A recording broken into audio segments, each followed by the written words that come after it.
Anaa na sa 90% ang pag-ayo sa merkado publiko sa Pardo ning syudad, human kini naguba ato sa bagyong Odette nga miigo sa dakbayan niadtong Disyembre 16, tuig 2021. Ning bag-o lang gibisita ni Market Administrator Robert Barquilla ang maong lugar aron tan-awon kung unsan na lang ang kuwang aron mahumana ang pag-ayo niini.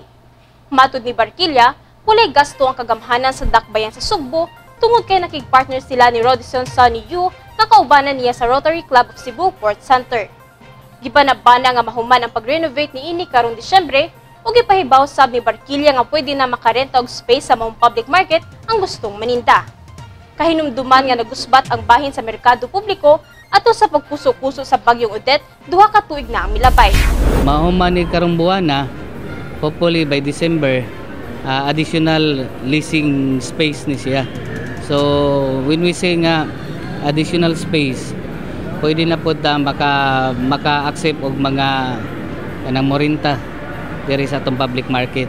So kung naay mo bag-o morinta, additional income na pod na siya sa city.